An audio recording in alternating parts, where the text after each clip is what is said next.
Yes. Okay. So just sign the verification sheet. It's on the back. And it's yours. Could be further. Could be further. Okay.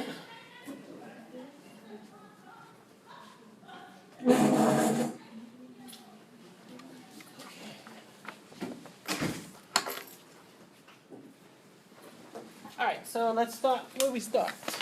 Start where we start. All right, so, I'm sorry. I do have 2 announcements, I'm sorry. And then we can start where we start. First is, with any luck, maybe not, we will finish law today or almost finish. And then we'll start ethics on Tuesday. So your next book will start next Tuesday. Your exam 2 is on the 10th, so it's not next week. So you've got a week to review all the law and get it together. And then it'll be the following week. So we're 2 weeks from exam 2. Exam 2 will only cover law and documentation. It will be the last significant assessment before drop day.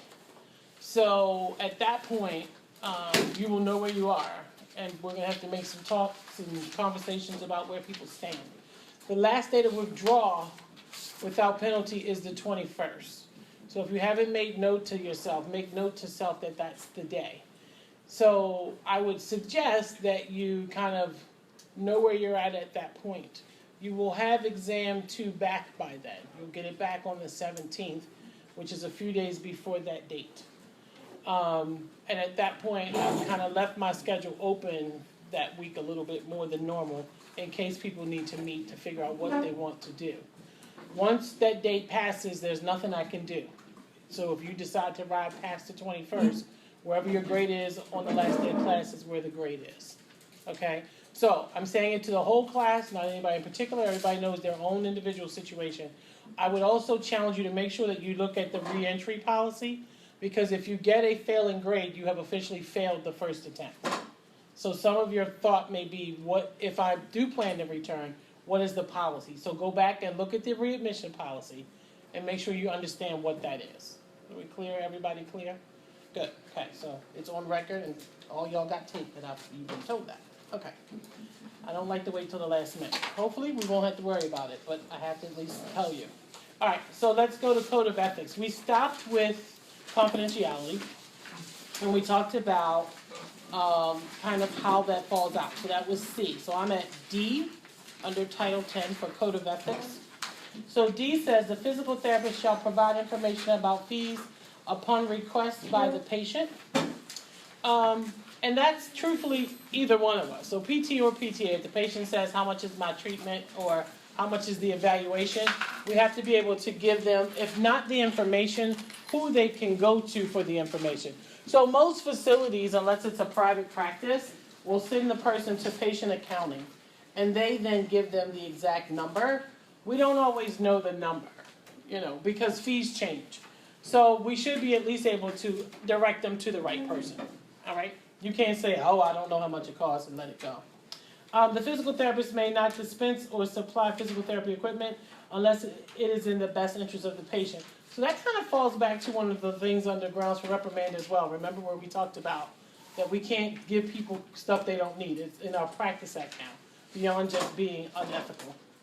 Under F, the physical therapist and physical therapist assistant shall report to the Board of PT examiners all information that indicates a person is allegedly performing or aiding and abetting the illegal or unsafe practice of physical therapy. So in that instance, we talked about if you get called in for an interview because maybe you know something, not only is it under, you may not have done anything wrong, but by signing your license, you agree to practice legally and ethically. So if you knowingly know someone's doing something they're not supposed to do, you're now practicing unethically as well. So it's covered as well in the ethics. So even if that's someone who you know well. Under G, the physical therapist and physical therapist assistant shall comply with the probationary conditions of a board order. So in other words, if we get put on probation, we're not going to break those orders. If we're supposed to turn in our notes every 3 weeks, or if we're on 6 months probation with a course we have to take, we agree to follow whatever orders come down through the Practice Act. So we're going to abide by that. A licensee shall notify the board in writing within 60 days, I would circle the 60, if any license, certificate, permit, or registration granted by another state for the practice of physical therapy or limited physical therapy has been limited, restricted, suspended, revoked, or subject to other disciplinary action by the licensing or certifying authority. So all that means is that if you're dual licensed across 2 states, Maryland, Virginia, Maryland, Pennsylvania, wherever, that if you get hit with something in that state, say PA, you also report it to this board in 60 days. Now, what I will tell you is, as I said before, sometimes the law hasn't caught up with the current practice. They're going to know way before that, because we now have a big central system. So if you don't pay your taxes, they know you didn't pay them. Okay? You don't pay your child support, they know you didn't pay it. So it is about you ethically owning up to your stuff. So don't think that you truly have 60 days. They already know. So it's about, will you tell the truth? And will you do the right thing? So sometimes they're just waiting to see what you're going to do. Okay? They already know. But by law, you have 60 days. And I, the physical therapist and physical therapist assistant shall provide and maintain medical records in accordance with the Health General article. All that means is that we have to, if our law says that we have to write a note every session, we're going to abide by that.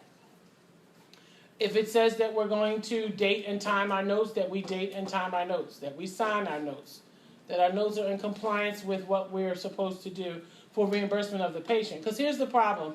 The patient signs saying that we can bill their insurance. A lot of times the rejection of the bill happens because the clinician didn't document well, or it wasn't coded well.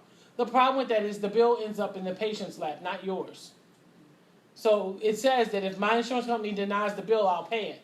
But a lot of times that patient's going to come at you and say, I got this letter from my insurance company that your notes aren't there, and they won't pay my bill. So it's not fair to the patient to take a bill because you didn't do your job. So that's where that kind of fell in from. Under J, the physical therapist and physical therapist assistant may not knowingly or willfully destroy, damage, alter, obliterate, or otherwise obscure a medical record or billing record or other information about a patient in an effort to conceal the information from use as evidence in an administrative, civil, or criminal proceeding. So that's pretty straightforward. No shredding your papers, no taking it home and burning it. It is what it is at that point. Under K, the physical therapist and physical therapist assistant may not intimidate or influence any person to withhold or change testimony in hearings or proceedings before the board, or those otherwise delegated to the office or administrative hearing. And it sounds like, well, wow, well, that's pretty intense. But if you think about how hard you're working to get your license, or if this is how you pay your bills, people take it pretty serious. So if I think somebody's going to go to the board and testify against me, it may be in my interest to say to them, look, can you just not go there? Or there have been people who just flat out threaten people not to report to the board. So it is not only illegal, it's also unethical. And then it says under L, the physical therapist and physical therapist assistant may not hinder, prevent, or otherwise delay any person from making information available to the board in an effort for any investigation of the board. So kind of the same thing. So we cannot hinder, we cannot get in the way of what the board is trying to do. So again, we're going to provide those fees or where they can get it from. So you might not know that it's $277, but you should know where to tell them to go. Go to patient accounting, you go to the billing office, wherever your facility says, however the policy reads. And again, most oftentimes, it has to do more with bigger hospitals than private practices. I kind of captioned the rest of those under that whole peer review and whistleblowing. We are responsible for what we know. So as I explained to you, when I realized that there was some shadiness going on at a facility I worked at, I got myself out of that. And I dealt with it with the board accordingly so that I made sure I did the right thing. But I also got myself out of being able to be part of the mess if it went another way. So you're going to make those choices on your own, but you cannot hinder someone else. And then making sure that your documentation is the way it's supposed to. As much as you guys hate to write notes for me, and you're welcome for last week, it's important that we do it well, because oftentimes your patient is who suffers because you don't. All right, so let's talk about sexual misconduct. So sexual misconduct encompasses a range of behavior, including sexual harassment, sexual assault, or any conduct of a sexual nature that is non-consensual or has the effect of threatening or intimidating a person against whom such conduct is directed. So it doesn't necessarily have to be to the point of physical touch. And I think sometimes people get that confused. And it also, and most oftentimes, is looked at as unconsensual, but there are times where it could be consensual and it's still unethical. So we're going to talk about those. All right, so under sexual misconduct, a physical therapist and physical therapist assistant may not engage in sexual misconduct. So that's just an overview of something as simple as the way you speak to your patient. Oh, you really look good in those shorts. I like your shorts. Like, those are cute. Where'd you get those? With a more sexual connotation to it. Or, I see you got the girls out today. Nice cleavage. Inappropriate. Not that I should have to tell you that, but sometimes you do. Or, just, how you're walking past somebody, just lightly brush across the back of them multiple times. So oftentimes it's something simple as saying, excuse me, I need to walk past you. Or, I'm going to put my hands right here. So again, saying what you're doing will get you out of most of what you could get yourself into. So making sure your intention is clear.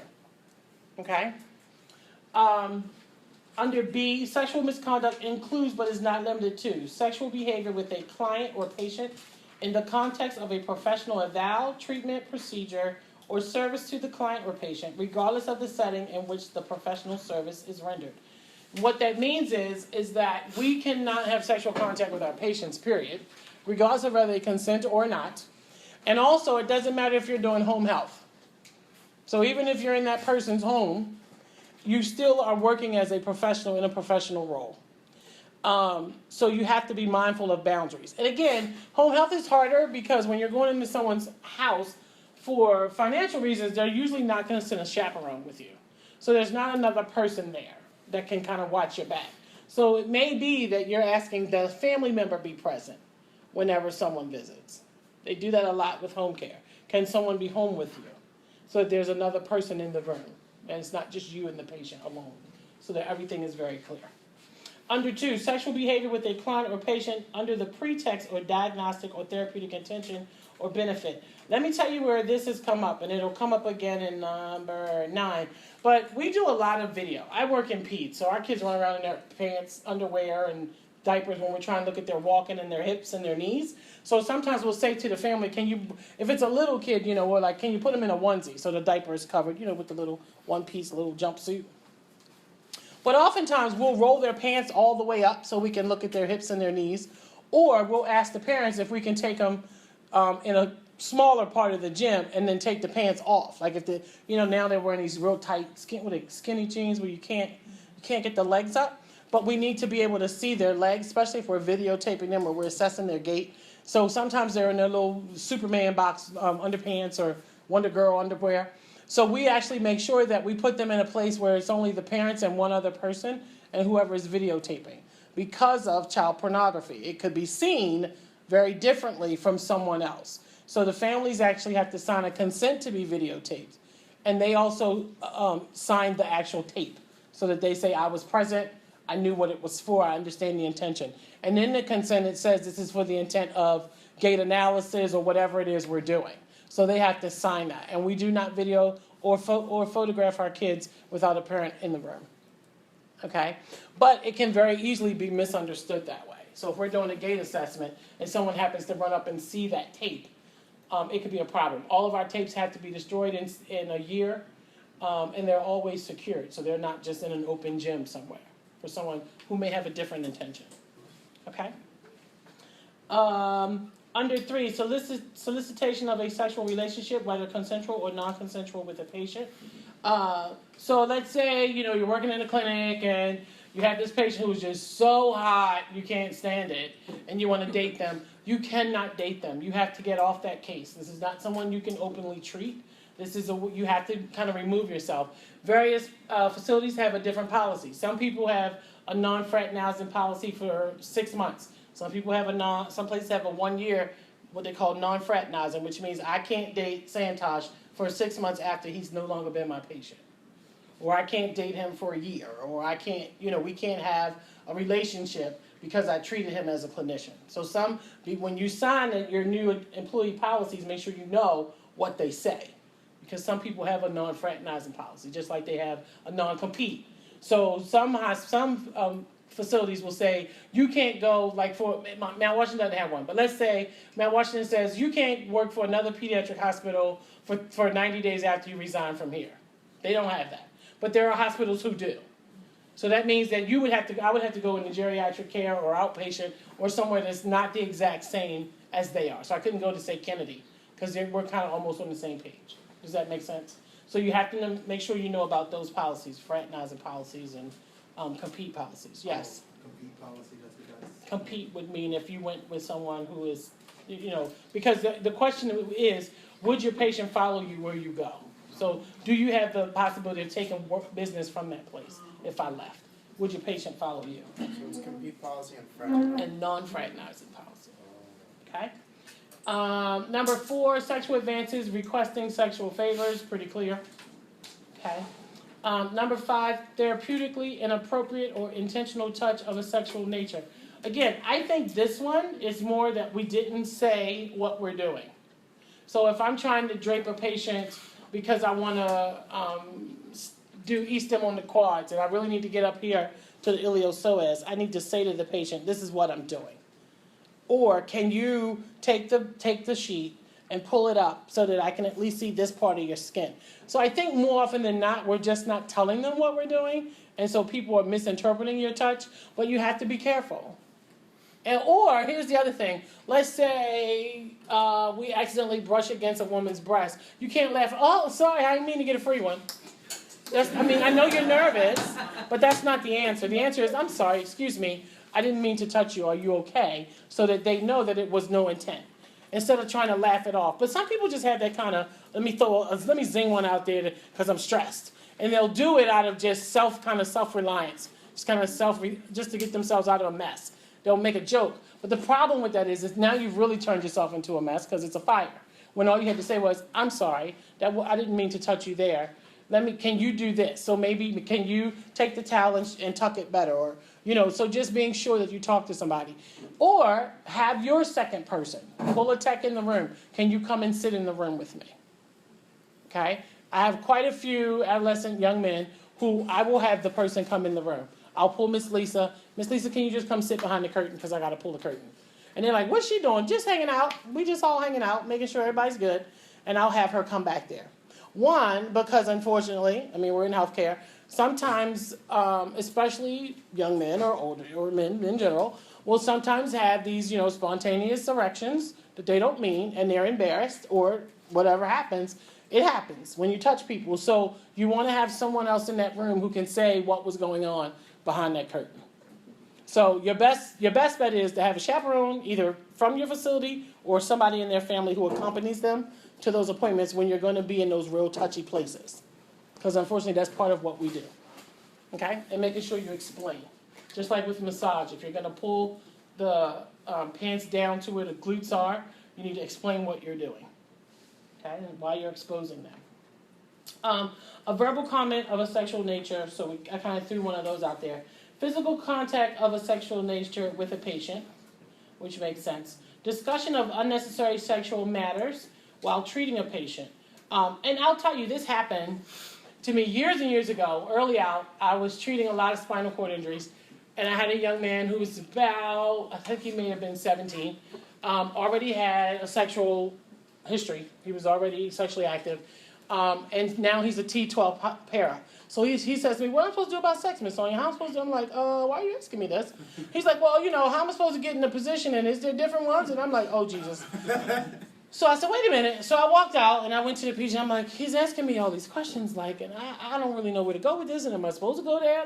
What am I supposed to do? And she's like, well, yeah, sometimes we have to talk about that. So she came in and we both together had a conversation, and then we referred him to psychiatry to talk about how he felt about whether or not he could perform or not perform and things like that. So it does come up. But you have to, there are training sessions out there for us to go to on how to have those conversations and how to train people on those things. But sometimes those things come up. I've had it come up with people who've had spinal fusion. Well, how am I supposed to do this? And so if you have gone to continuing ed, it's actually appropriate, but you have to make sure that you're having the conversation with the right terminology. Does that make sense? Good. Okay. So it does come up. The taking of photographs of patients for sexual purpose. So like I said, we have people initial the video or photo and give consent prior to taking it. So it's good practice. So if you're going to be using video or photo for learning purposes, or sometimes it's nice to see where the person started and where they ended to compare, but just make sure that they know you took it, why you took it, and that they somehow initial what you took. And every hospital now has social media policies about what you can put up, what you can't put up, where video is stored, where photos are stored, so they're secure.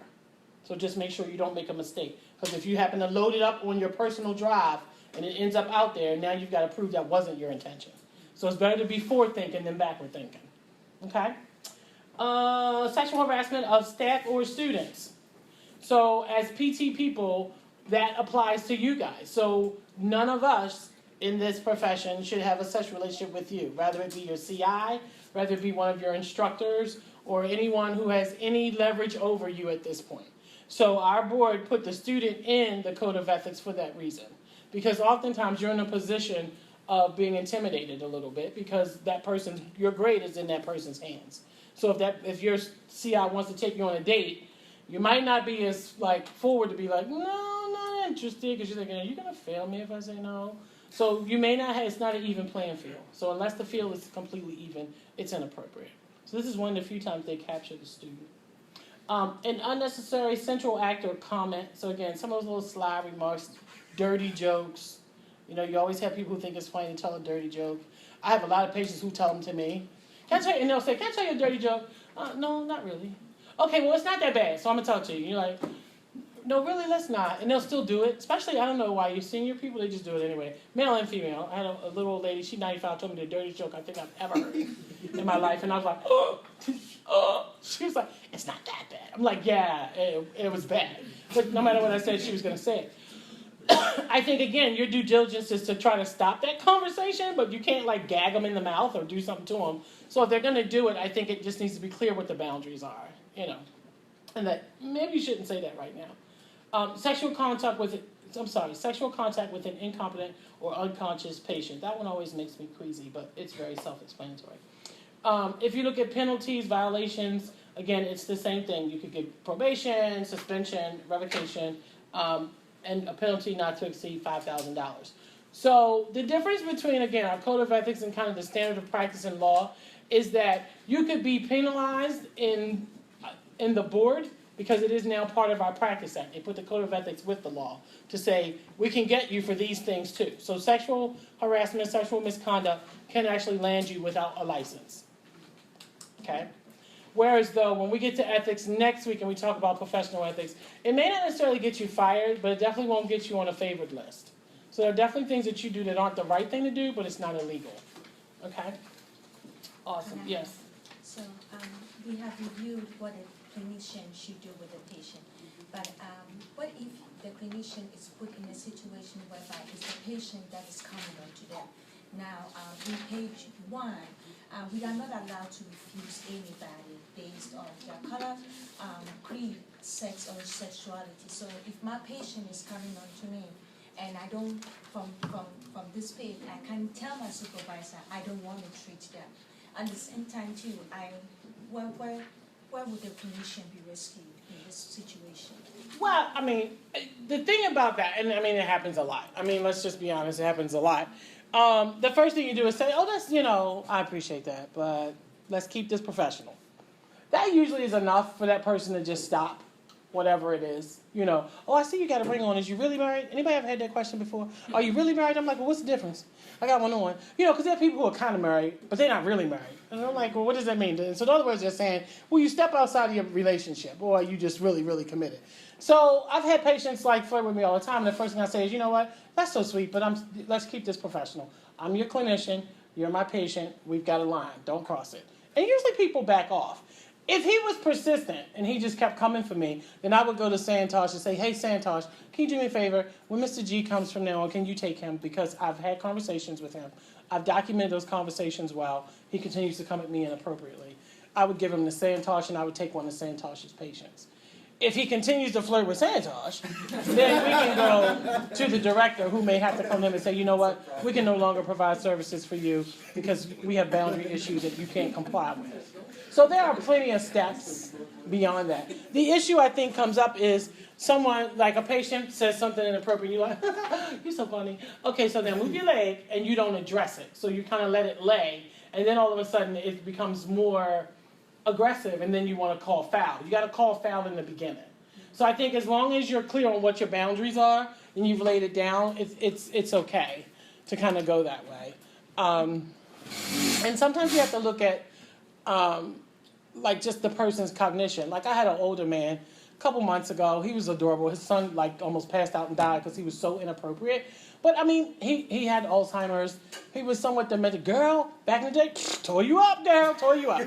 I'm like, okay, let's focus. No, I'm just saying, girl, huh? Back in the day, he heard the whole hour. I heard it, and his son was like, Dad, stop it. And but again, I understand that cognitively, he's impaired. He doesn't understand. So you can't hold everyone to the same card. Do you know what I mean? Or at the same level of responsibility. So you have to look at, does the person know that their intention is inappropriate first?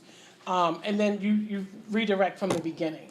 But there are different levels of how you can handle that. But like I said, the first thing I would do is, thank you, not appropriate. Let's talk about boundaries and educate on boundaries.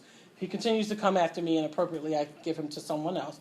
If he goes after him, then it's a bigger issue, and then you get a director involved who says, if you continue this, then we would have to stop your services. We can't treat you here. And I've had that happen, not to me specifically, but even with race. We had a patient whose family was so racially inappropriate, and they were talked to by social work, talked to by our director, continued to be inappropriate, and we just refused to treat them. After we had done the consult, we have a right to say we can't. It's just not good for everybody. I'm coming. Okay, I was gonna ask, so you said we should document it from the beginning. Right. So what I usually How do we document? It's not gonna be it's something that goes in the SOAP note. I do. I write it in my note. Yes, patient educated on appropriate professional boundaries. Oh, so that will go on the. It's in the O. Good job. It's in the O. And I don't necessarily, and even with explicitives, like people who cuss, like I don't necessarily write that. I'll just write, like if patient's like really upset and they're cussing, I rarely do I write a direct quote unless it's like I'm gonna kill myself. Then that I need to write. But I will write, patient verbalize frustration through aggression and explicitives or profanities. Like I'll write it in there, and if someone wants more specifics, they can come and talk to me. And then I would write, patient calm through whatever technique I use. In this case, I would say, patient verbally inappropriate with clinician, discuss boundaries and professional limits, patient verbalize understanding, or patient continue to be non-compliant, or whatever. You know what I mean? So you just document it that way. Yes, in the back. Oh, Same question. Okay. But yes, it needs to be documented at that point. And there have been times where we've had to go in contract with people and say, I need you to sign a contract that you understand it's inappropriate. So there's a lot of ways to get around it. Good. All right, so we talked about our sexual misconduct with a patient or client, solicitation of a sexual relationship, regardless of consent. A lot of times we think that if the person consents, it's not the same. It is the same. Okay? Advances, requesting favors. This is just a review of what's right on your paper. Inappropriate touch, verbal comments, photos. Be careful with where you store them. Sexual harassment of students or staff, and sexual contact with an incompetent or unconscious patient. We're now on the Practice Act. And what I'll tell you is we had a psychologist on our team who went under fire over where he stored photos. And it was not intentional, but he had it on a flash drive. And the flash drive got found. And so people saw these pictures without content and didn't understand what they were. And he ended up going through months and months of just depositions and all kinds of stuff to prove that there was nothing intentional going on. So you have to be careful. We talked about grossly negligent. It doesn't have to be intentional to make a mistake. So just know the policy. All right, under standards of practice, we're going to go somewhat, sort of, kind of quick, only because some of these are repeats. What's not a repeat, we'll talk about. So you should be on Title 10, Chapter 3, Standards of Practice. Under definitions, number 1, the board. The board means the Physical Therapy PT Examiners of Maryland. And remember, we're always talking about Maryland law.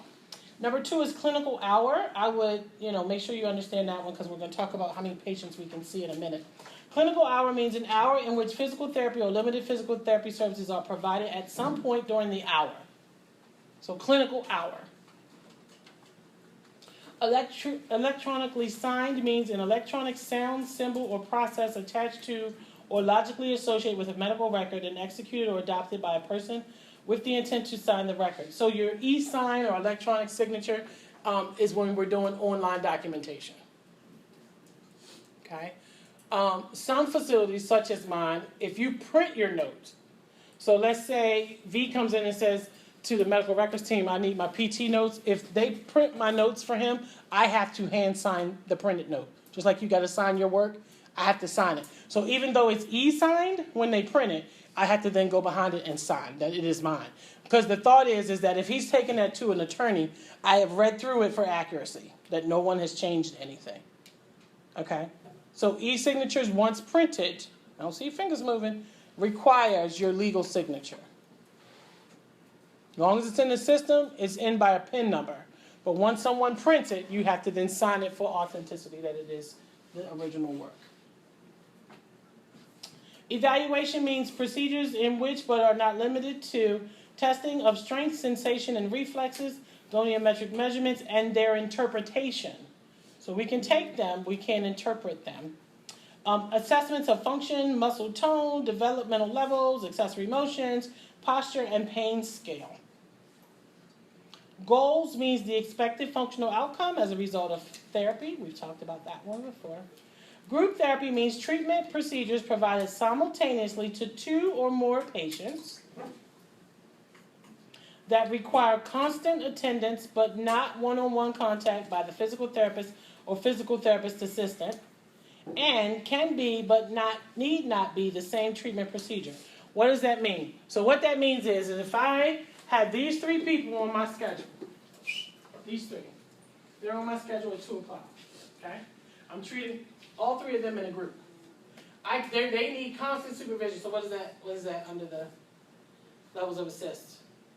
What kind of supervision is that? Can't take my eyes, I gotta work close.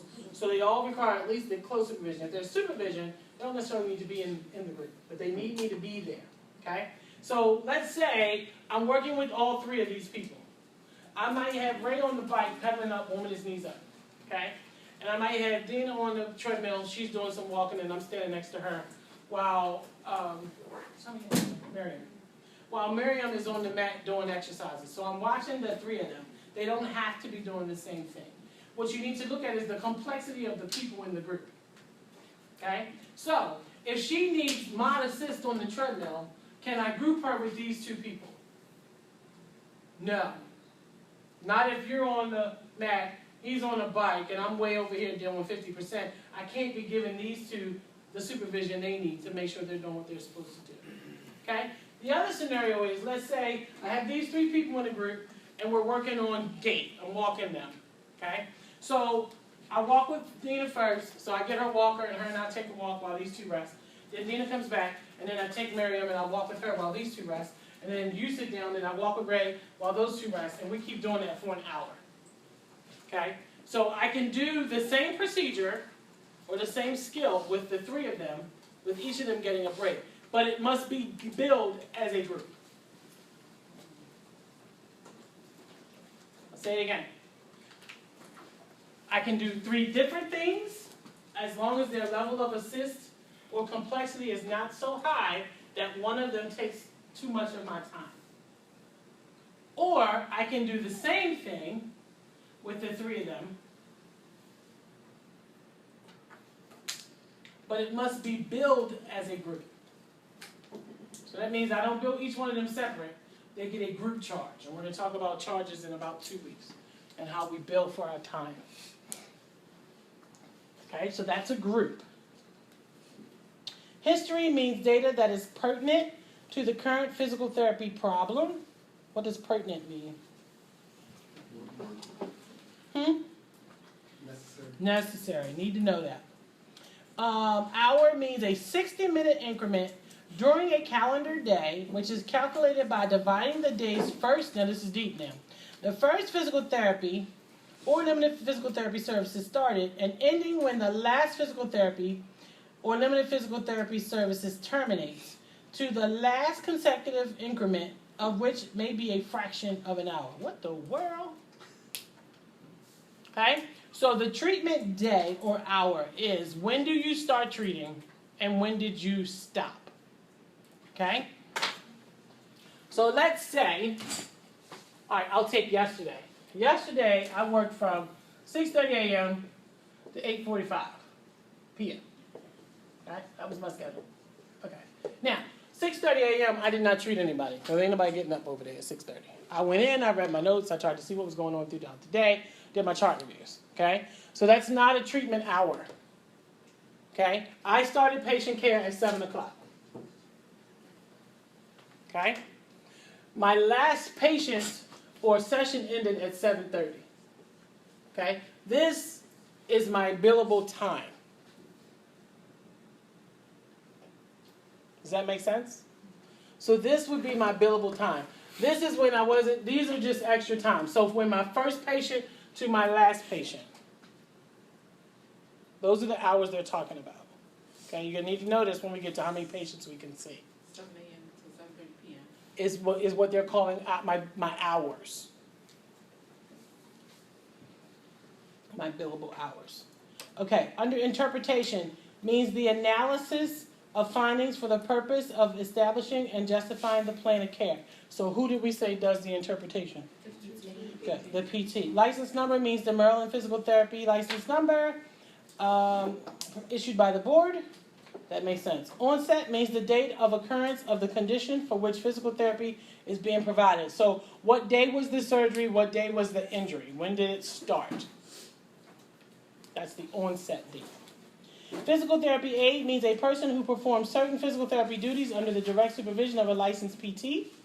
This individual may also be known as a physical therapy technician, rehab technician, or described by some other similar title, and we've talked about them before.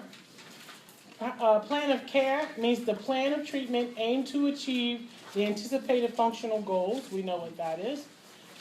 Primary physical therapist. So the primary physical therapist means the physical therapist who performs the initial eval of the patient and writes the treatment plan, or to whom the patient has been transferred to. Now let me explain that. So the primary PT, let's say that Tyler comes in, she's a PT, she does an eval on a patient.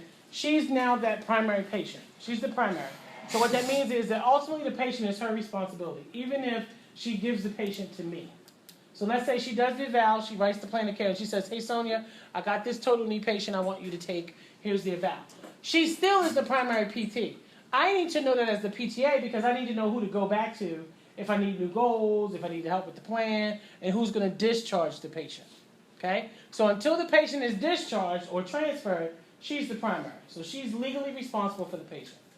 Okay? Now, let's say Tyler's going on maternity leave. Okay? She's going to be gone 3 months.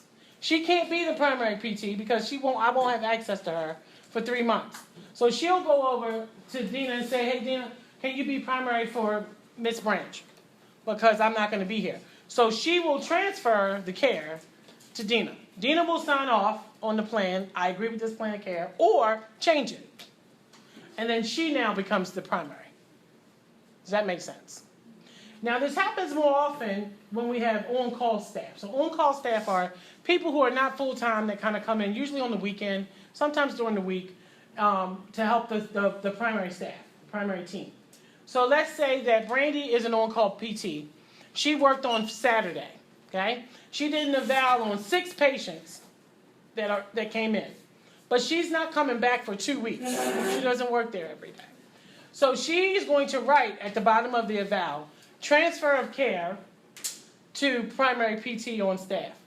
Then on Monday or Sunday, usually Monday, whoever's the senior will go to her cases and sign off and take them. Because someone on that team needs to be able to answer for that patient. Brandy won't be back for 2 weeks. Does that make sense? Okay? So it's so that the patient and family knows who's responsible, as well as any of the support staff like a PTA. I know I can't call Brandy. I've never even met her before. But Jason is the primary, because he went in and signed her charts. Does that make sense? Okay, good. So that's your primary. Progress means the measurable improvements as related to the goals, so patient is progressing or not. Reeval means a measure of progress or lack of it based on comparison of tests, measurements, and assessments with previous eval or reeval. So let's say we had an eval 2 weeks ago, and the PT comes in and does a reeval. They're going to do the same test again and compare from where they were 2 weeks ago and set new goals or decide to discharge or whatever needs to happen.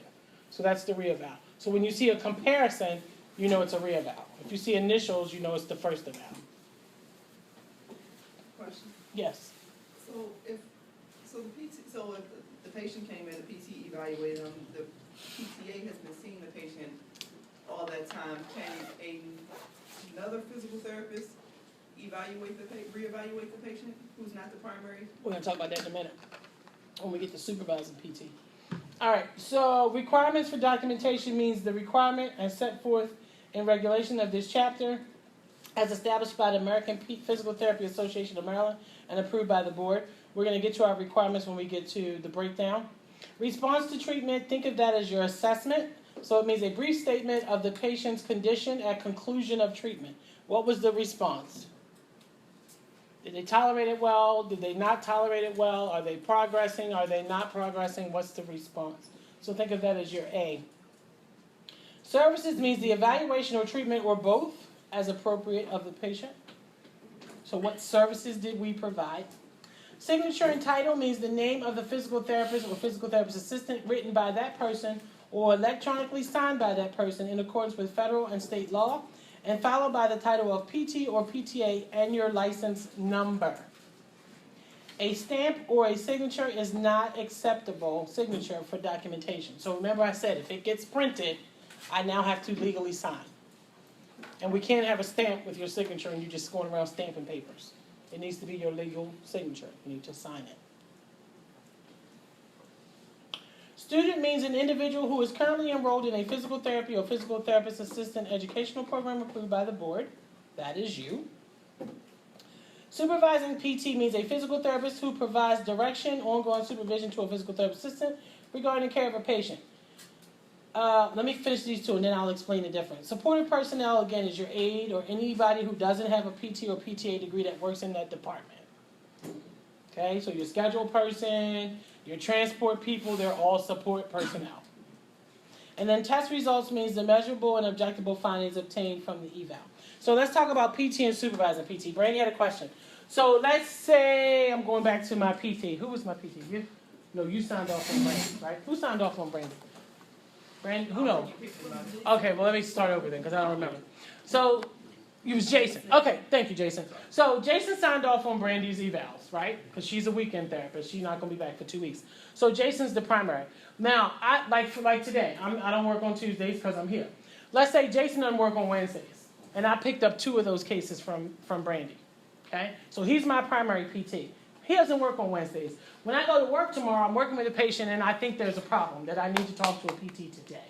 Okay, I can go to Suella, who's my supervising PT, because she's there, and just say, hey, Suella, this is Jason's primary patient. He's not here today. Can we think about this or talk about this? She can go in and change the plan or make any adjustments to the care as long as we communicate back to Jason that she made a change. Okay? But she's not taking over permanent control of the patient. She's just the fill-in for the right now. She's more of your emergency person if you need one. But keep in mind, as a PTA, we don't need a PT in the building. So if no one's there, I would need to call Jason and say, hey, Jason, I'm sorry to bother you at home, but here's the situation. What would you like me to do? Okay? So your supervising PT is any licensed PT who's in the building to provide support when the primary is not available. Okay? Now, let's say Jason's off on Wednesday, but he works on Thursday. He doesn't need to transfer his patients back to Brandy or to Suella because it's not that I can't get in touch with him. If he goes on a cruise to Tahiti for 3 weeks, then he needs to transfer his patient's care to somebody who's going to be available. Does that make sense? So the transfer of care only occurs for a prolonged time when that PT cannot be reached.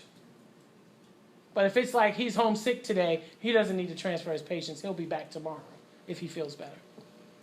But if he's having spine surgery, he's gonna be out 2 months, he needs to transfer those patients to somebody else. Are we clear on supervisor and primary?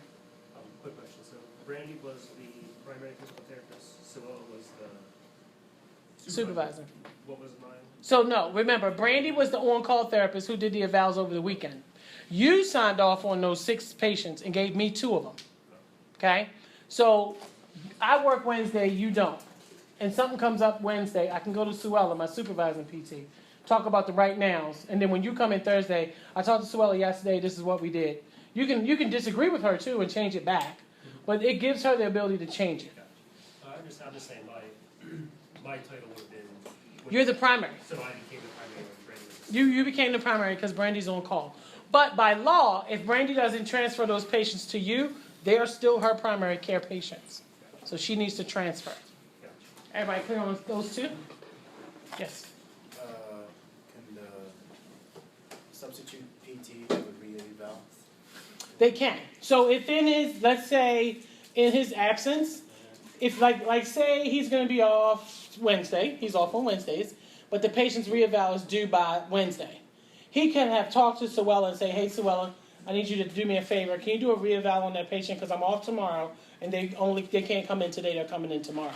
So she can step in and do the re-eval for him and he would just sign off and take the patient back. Or she could keep the patient if she wants to. Yeah, as long as they're both PTs. Yes. Do re-evals, is the time frame different based on patient, or is it the We're going to same? talk about the law. Oh, okay. Yeah, we're going to talk about that. All right, good. Everybody clear on those 2? Because they get a little tricky. And I'll tell you, oftentimes, when I work per diem on the weekend, it's rare the primary is even there. So a lot of times I'm dealing with a supervising PT. So if I'm writing a note and the primary is not there, I will say discussed with supervising PT, blah, blah, blah, blah, blah. Will, supervisor to contact primary. I get myself out of that mix because I know I'm not going to be there on Monday. Okay, so you just have to document what you did. All right, so let's talk about our standards of practice. Starting with PT. Physical therapist. This is exactly what we're allowed to do and not do. So the physical therapist who establishes or changes the plan of care shall be ultimately responsible for the patient's care until another physical therapist provides services to the patient. So that means that Suella goes in and changes the plan. Okay? Provides supervision to a treating physical therapist assistant, which means Jason gave the patient to me. Okay? Or declares in writing that the physical therapist is accepting. So again, Jason would have accepted Brandy's patients. Does that make sense? Good. Okay. The responsibility of physical therapy for the care of the patient. So again, that leaves it there. So whoever does that eval, unless you move the patient somewhere else, that is your ultimate patient. So by law, if something happens with that patient, you're going to court. Because you need to be able to answer to what the plan and goals are. Number 2, a physical therapist shall exercise sound professional judgment in the use of evaluation and treatment procedures, which means if they get a case that they're not familiar with, they should not be doing an eval. So they have to make sure that they are competent and they know what they're doing. Provide physical therapy services to not more than an average of 3 patients per clinical treatment hour per calendar day, excluding group. Woo, that's hard. And each patient with adequate treatment time consistent with acceptable standards in delivery of physical therapy care. That was a lot. We're going to go back to that one because that's one of our calculations. So it says we can see 3 people an hour.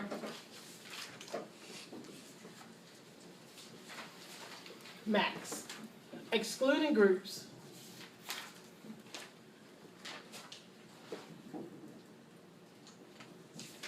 And each person has to get fair and equal care. Okay, so hold on to that one because PTAs have the same rule. So we're going to do the calculations in a second. Under C, provide the patient with accurate information about physical therapy services provided. What that means is that once the eval is done, we're going to go over the care plan. We're going to tell them what the goals are. We're going to tell them what the frequency is. So you're just going to review the plan. As a PTA, I oftentimes will go back in and say, per the PT, I know you had your eval. Here's the goals. This is what we're working on today. So I make sure they know what we're doing. Okay? Respect the right of the patient to refuse treatment. We've talked about refusals and how to document those. If someone refuses, they have a right to refuse. Evaluate the patient and develop a plan of care. before the patient is treated. So in other words, if they do an eval and they haven't done the plan, they can't pass the patient off to somebody else. Work within the physical therapist competency and physical therapy evaluation and treatment. So again, we talked about competency level. Reevaluate the patient as the patient's condition requires, but at least every 30 days, circle and highlight that one, unless the physical therapist, consistent with acceptable standards of physical therapy care, documents in the treatment record an appropriate rationale for not evaluating the patient. So what that means is, by law, we should be doing a reeval every 30 days. So your question was, how do we know when it's going to be, or when does it need to be? Here's where the variances occur. If the patient has a frequency of 5 days a week, twice a day, whatever it is, the higher the frequency, the more often the reeval is going to occur. So if we're seeing somebody 5 days a week, 6 days a week, twice a day, they're going to be reeval probably every 30 days. Some therapists will come back in 2 weeks because they're hoping to get enough recovery to make a big difference, to get to those goals. Okay? So they will probably go between 2 weeks and 30 days, but not more than that. If you have a patient who's being seen at a lower frequency, say twice a week, you're not going to get a lot of change in 30 days because you're only going to see the person in 8 sessions. So they may say 2 months. They may leave it at 30 days if they think the person can make some real progress. If you have somebody who you're seeing once a week, the reeval is not going to be 30 days. It may be 3 months. But what the PT has to write is reeval in 90 days, secondary to frequency at once a week. So in other words, because they're being seen less often, we're not going to reevaluate them every 30 days. Here's what you have to also understand, that the reevaluation is more expensive than the treatment.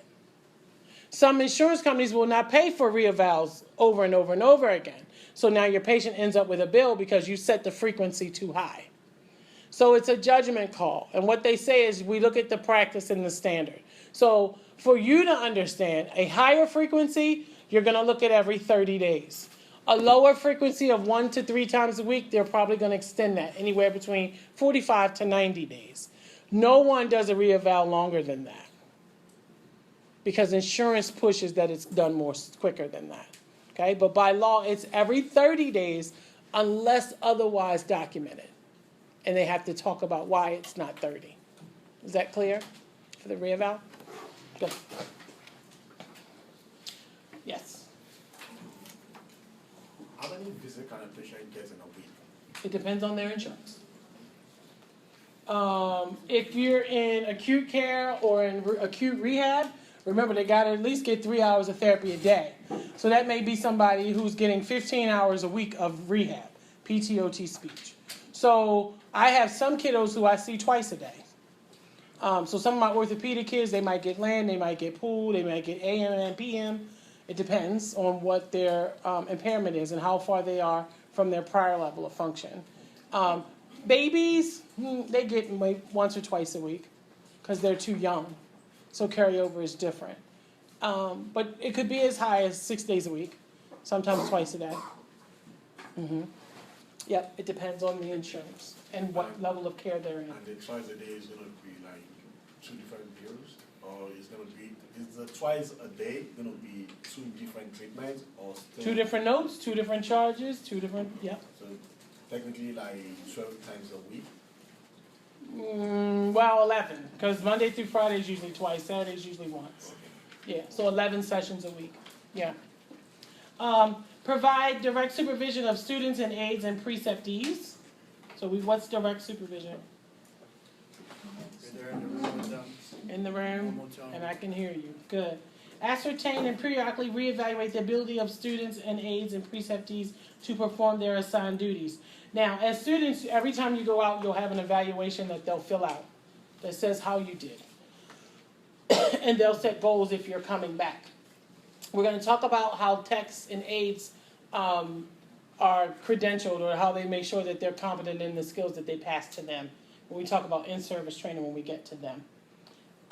Delegates to a physical therapist assistant only treatment that is within the competency and scope of practice of the physical therapist assistant. So some of it is knowing who your team is and what they can do. But again, as a PTA, it doesn't take you off the chopping block. You have to be able to say I can or I can't. Okay? Provide direction and instruction for the physical therapist assistant that is adequate to ensure the safety and welfare of the patient. And document ongoing communication with the physical therapist assistant regarding changes in the patient's status and treatment plan or both. So in other words, not only are they going to give us that eval, but we're going to be talking either verbally or through documentation about what's going on with the patient and any updates. And we're both going to be signing those. Remember, I said to you, it's smart to write and have them co-sign, though you legally don't require their co-signature. Your note stands with its own license number. Okay? The physical therapist may enter into an agreement or employment relationship, provided that such an agreement or relationship does not impede the physical therapist's exercise of independent judgment in the treatment of a patient or the cause of the physical therapist to practice physical therapy, contrary to the Maryland Practice Act. So we talked about that a little bit when we talked about the chiropractor years ago when PT world kind of got slow. So you can work in other practices as long as you drop the credentials. You can't represent yourself as a PT and be doing something else. Decline to carry out an evaluation of treatment or both that has been ordered if in the physical therapist's judgment the evaluation, treatment, or both are contraindicated and unjustified, and the physical therapist documents notification of the decision to the referring doc. So what that means is if, sometimes I love doctors, I really do, but they'll go in and they'll write an order. I had a doctor do this one time. Patient cannot refuse therapy. You can't write that. You can't write that. I went back, I said, you can't write that. Yes, I can. I'm a doctor. I'm ordering it. You cannot do that. I cannot make somebody get up. If they don't want to do therapy, you can write all you want, but that don't work. It ain't going to happen. He's like, well, I wrote it. Okay, but I'm telling you, it's not going to happen. Like, you can't. Well, I talked to the patient, and I told them they had to get up. Okay, but they still said no, and I can't drag them out the bed. They said no. So he was frustrated. Well, I'm a doctor. Well, that's great. Congratulations. But you cannot take away their right to refuse. Well, I'm going to discharge them. That you can do. You can discharge them and send them home. But I would be careful, because if something happens to them, you might be liable. But you cannot make them get up. So oftentimes doctors will come in and they'll be like, okay, let's do PT, OT, they'll just write orders. I'm ordering everything, across the board. Everybody come down. And this is a person who is incoherent, non-compliant, hooked up to every line, every tube. They can't do anything. They're not ready for therapy. They're too sick. So the PT can call and say, listen, G, your patient isn't ready for us. You can put this order in later, but right now they're unstable. Their blood pressure's through the roof. They're too sick. And then G could be like, oh, okay, well, can you reassess in a few days and let me know? But we can say, I'm not going to do this eval right now because it's not appropriate. Okay? Or it could be like my patient the other day who was in there just making up her bed and packing her clothes. And they did a PT order and they want to know why the PT didn't come. Because the lady's independent. So to charge her for an eval, when you can visibly walk in and see that she's at her base, that she's at her level of function, is unethical to charge her for the eval. So that PT can still go to G and say, hey, G, your patient doing jumping jacks in the room. I don't think she needs PT. Can you pull that order back? I don't want to charge her for services she doesn't need. And then he can say, oh, okay. Well, when I was in there, she was having problems getting up. Well, she's doing jumping jacks. Okay? So as long as you have the conversation with the physician, that PT can refuse to do the eval or decline. Okay? But they just can't decline and not talk to the doctor. And the doctors came back and said, wait a minute, okay, yeah, you have a license and you can refuse, but you don't have a right to know. So that's where that whole notification thing came down.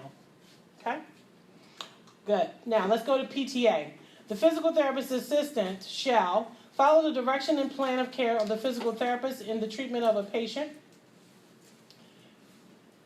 And I'm going to go back to that. So for those of you who have notes from me that says this is not legal, now you understand what I'm saying. You can't add a cold pack that ain't in there. You can't add a hot pack that's not in there. If it's not in the plan, you can't add it. You have to get that plan changed. Okay? So you can only treat what we're supposed to treat. If the patient comes in, if you have a patient who has spinal fusion of the neck and they come in and they want you to treat the foot, you cannot treat their foot. That's not what you're treating them for. They need a new prescription and a new assessment from the doctor for any new area. So you can't jump all around the body because you're working with them. Okay? I have a question. Yes? Can the PTA suggest modality or protocol to the PT? Yeah. Mm-hmm. go to the PT and say, hey, I noticed you didn't put moist heat, but I think it would be helpful before I do blah, blah, blah. And they can say yes or no. If they say no, it's no, and then it doesn't go in. But if they say, oh yeah, I didn't write that. No, you didn't write it. Can you add it? And then they'll add it. But you can suggest. You just can't add. Yeah. Exercises sound professional judgment and adequate care in the performance of duty. So again, we need to be doing things that are best practice. We need to make sure that our patients are safe. So not transferring people in their socks. Okay? Immediately discontinue any treatment procedure that appears to be harmful to the patient, and so notify the supervising physical therapist. Now, they put supervising physical therapist knowing that there will hopefully be a PT in the building. In parentheses, put your primary. So whenever the primary is available, that's the one you go to. But if your primary is not available, then yes, you should go to a supervising therapist. Okay? So if you have a patient, something doesn't seem right, they swell up, something's wrong, go to the supervisor if there's not a primary available. But whenever available, go to the primary, because that's their person. Use only methods and procedures within the scope of the practice of limited physical therapy. So again, we don't do evaluations, we don't interpret, so only the things we're supposed to do. Respect the right of the patient to refuse treatment. So again, know whether they're ordered to get up or not, and nothing we can do about that. Work within the physical therapist assistant competency in the treatment that is within the scope of practice of limited physical therapy. Again, same thing as before. Document ongoing communication regarding changes in the patient's status and treatment authorized by the physical therapist. We talked about with the PT. And provide the following services. Physical therapy services to not more than an average of 3 patients per clinical treatment hour per calendar day, excluding group, and each patient with adequate treatment time consistent with the accepted standards in physical therapy care. I'm getting ready to go to the board, don't worry. The physical therapist assistant may enter into the same agreement. I'm not going to read it verbatim, it's exactly the same. Under B, participate in clinical activities of a physical therapist assistant student if direct supervision of the student is provided by the physical therapist. So what that means is that if Fumi comes to the MAP as my patient, as my student, my intern, I can be his CI. So him and I can sit together, we can do chart reviews, we can go to rounds, we can do all non-patient care stuff without a PT, okay? The minute he can go and observe me treat, he can watch me. The minute I want him to treat somebody, there needs to be a PT in the room. Is that clear? I can fill out his eval, I can do all the training with him. This came down in 2005 on clear paper because a lot of us as PTAs were like, who better to train a PTA than a PTA? Why can't we? If the PT's in the room, why can't we do the work of what we do? He needs to follow a PTA, not a PT, because he's not going to see what a PTA does following a PT all day. So a bunch of PTAs got together and went to the board and said, this is not fair. Like, this doesn't make sense. I'm trying to teach them how to do the job they're going to do. If they follow a PT, they may be watching evaluations all day, which is not what we do. And they agreed, but they said, because that student is still in a student position, there must be a PT in the room. That same rule applies to PT students as well. Okay? So even though he's with me and I'm a PTA, he can treat and do everything that I'm doing as long as when he puts his hands on somebody, there's a PT in the room. That PT can be working with someone else. They just need to be in the room, and I need to say, hey, Raymond, can you supervise me and Fumi? He's going to do some hands-on. Raymond says, yep, I'll be right here.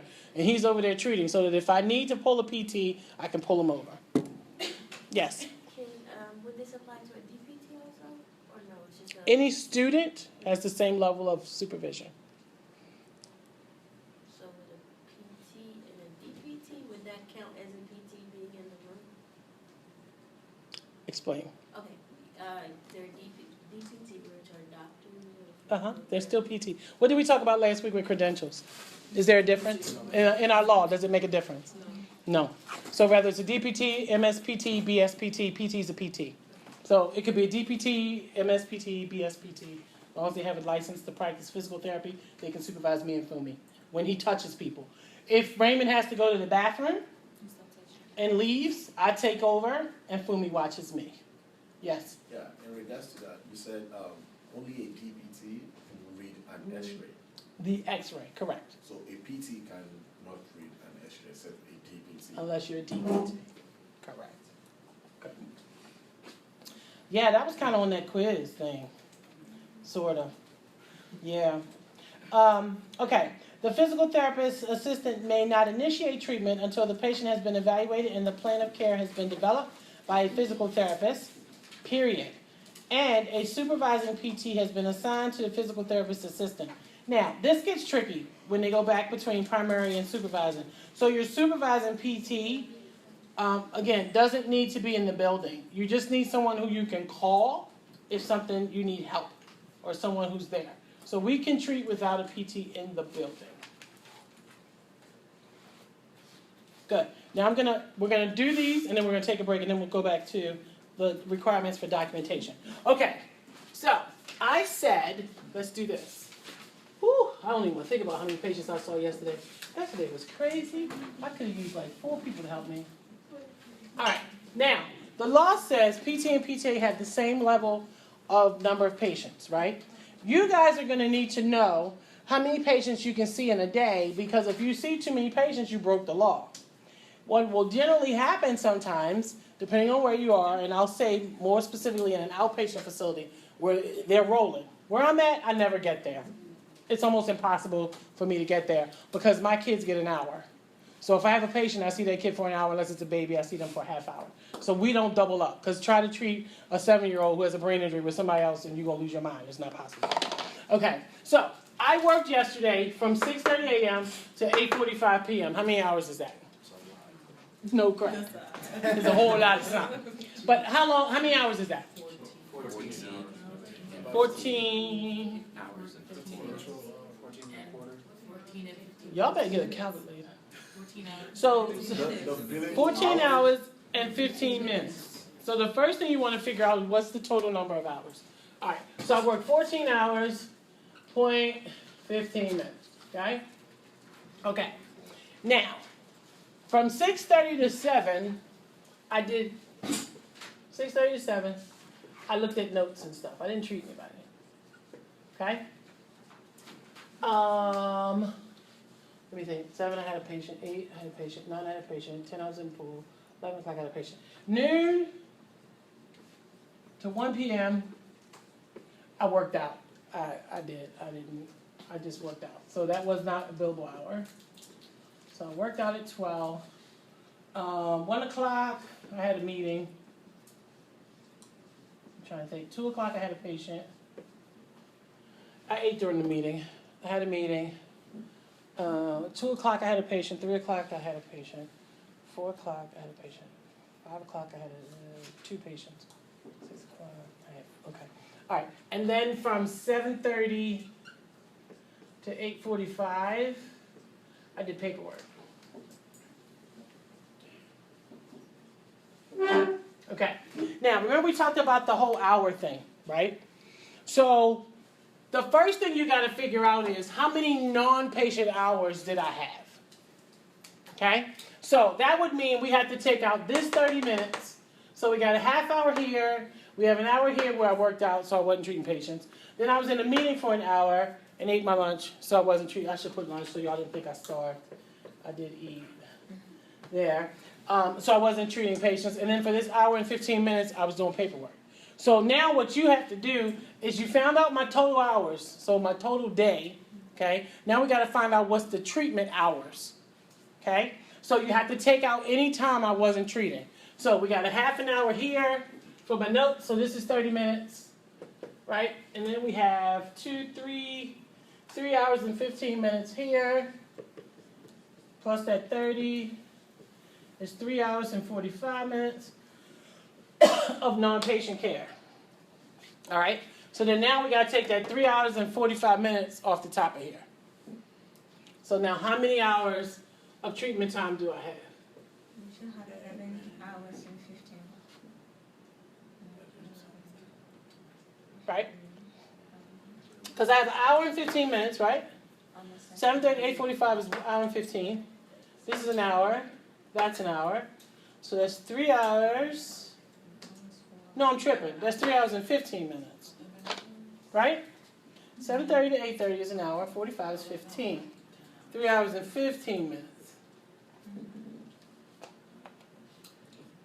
No, 3:45. No, because I got 30 up there, 45. I was right. 45. So 3 hours and 45 minutes. So how many treatment hours do I have now? 10 hours and 10 minutes and what? 10 hours. 10 hours and how many minutes? 30. Y'all gonna agree on this? Yeah, 10 hours and 30. Huh? 10 hours, 30 minutes. 10 hours and 30 30 minutes. Yeah, 10 hours, 10 hours and 30 minutes? Is that right? Yes, it is. All right, so I got 10 and a half hours of treatment time. Okay? Now, at 10 o'clock, I was in the pool. So from 10 to 11, I was in the pool. Okay? While I was in the pool, I had 2 patients. Okay? So I got to put a 2 here because that's different. Okay? And at 5 o'clock, I had a group. So from 5 to 7, I saw 8 kids in a group. Okay? So what you now have to do is take out the exceptions. These would be exceptions. They're patient hours, they're billable hours, but they're different from the 3-hour rule. Okay? So if on a quiz I said to you, this is my schedule, and I gave you a list of all the things I did that day, and I said to you, how many billable hours do I have? Your answer is 10 and a half. Those are my billable hours. That's the amount of time I could have been seeing patients. Whether I saw anybody or not, those are the times I could treat. Okay? All the other times we agree I couldn't have treated. I was doing other stuff. Okay. Now, my exceptions are over here. So, how many hours of exceptions do I have? 3. Okay? So I'm going to take 3 hours over here off and make this 7 hours and 30 minutes. Okay? Then I'm going to do the rule. So the rule is 3 patients an hour, so that's 21, plus a half hour gives me 1. So I got 22 patients over here. But I saw these people, right? And I treated these patients. So these 10 people have to come over here, which makes this 31, plus this one, which makes it 32. Let me change that. So from the 22, I'm going to add these 10, which makes it 32. So I saw 32 people yesterday. Whoa. You saw 32 patients yesterday? I saw 32 patients in 10 and a half hours. Now, let me tell you, well, hold on. Now, by law, did I break the law? Did I break the law? No. No, I didn't. Now, here's why I didn't break the law. Because the law says excluding a group. Okay, group is 2 or more. So in order for me to figure this out, I have to take these people out. Because I saw 1 less in this hour, and I saw 5 extra, well, 2 extra, because I could have saw 6 if I just went with the rule. So you take out the exceptions. Okay? So here we go. I worked from 6:30 to 8:45. Here's all my non-patient time. You take that 14.5, take out 3:45, gives you 10 and a half. You go over here and you figure out, was any of these group hours or exceptions? So I saw less than 3 or more than 3. Then you put them on the side for a second. Okay? So then I have to now go over and do my math. So 10 and a half minus these 3 gives me 7 and a half hours. 7 times 3, which is the rule, is 21. I can see a patient in 30 minutes. So I add 1 for that person. I can't see 3 people in 30 minutes. The rule is 3 per hour. So that gives me 22. Now I got to go back to my exceptions and add those in because I treated those people. So these 10 people then get added to this 22, which gives me 32 total patients for the day. Now, if this was a quiz question, my first question may be, how many billable hours did I have? The number of billable hours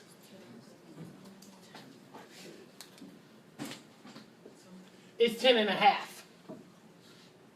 Because I billed these hours.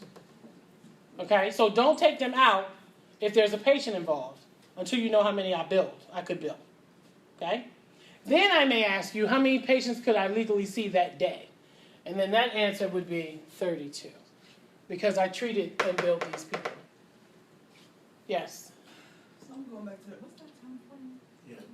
So- What time frame? It's under the 10 to 11. Huh? Okay. Under the what? In the circle. So this 10.5 is my number of billable hours this day. Over here, you have 10 to 11, you saw two. The group, the group, yeah. Yeah, so 10 to 11, I saw 2 kids in the pool. And under that, so what? From 5 to 7, I saw 8 kids in a group. So in these 2 hours, I saw 8 kids. Then your meeting and lunch is how many hours? It's 1, from 1 to 2. Yes. Oh, So the it's 3 second hours. time you deducted 3, where did that come from? So this 3, The second time you, that's a multiply. I multiplied that. 7 times 3 is 21. Oh, that's where you got the 21 from, so you multiply the number of people you can see within those billable hours that you Yes. had, and you deduct, okay, that's where I got lost, okay. Right. Got it? Yeah. Yes. And you saw one patient in that half an hour? Okay, Yes. Gotcha. You had a question? 3 people, okay. So the rule is 3 people an hour, excluding groups. Okay? So I can have an hour where I see 1 person and an hour where I see 3, or even 4, as long as by the end of the day, I haven't maxed out this number. Does that make sense? Yes. So the 7:30, when you added 1 patient for the 30 minutes, what if that was 15 or 45? I wouldn't do that to you on a test. It's too confusing. Thank you. It's either going to be a full hour or a half hour. Okay. For a half hour, add 1. Okay. Because ethically, remember, the law says they have to get adequate time. 15 minutes is not adequate time. Now, have I gone in and seen somebody for 15 minutes? Yeah, but it's rare. I go in, I get some work done, and then they don't feel good, and I can't finish. But it's not the norm. So I wouldn't do that to you on a test. So then the max number legally you'd be allowed to see would be the 10 times 3. Excluding these groups. Yeah, So excluding if I just went by the 10 times 3, I broke the law. Yeah. Because 10 times 3 is 30 plus 1 is 31. I saw 32. So if I only went with this, I broke the law. But it's excluding these groups. So the fact that I can see groups can bring my number Oh, up. okay. You see what I'm saying now? Mhm. So if you just did this part and it was on the test and I say, did I break the law? You would say, yeah, if you didn't take the groups out. Okay. Because it would look like I saw more than I should have. Mhm. But the groups are the exclusion. Okay. Let's go to the bathroom. We'll do one more. Take about 5 and come back. We're not going to finish today. It's all in the job done. Huh? I'm taking off that. Why do you tell me that? I'm going to do another one. Bouncing all the way out. And I was like, I don't see it. And I was like, I answered you. Sonia, I answered you. can you make another example of this? Yeah, I'm going to do one more when we first come back. All right. Before we move to documentation. You can be able to start. Y'all are killing me. I want to get to the aid. 3 days.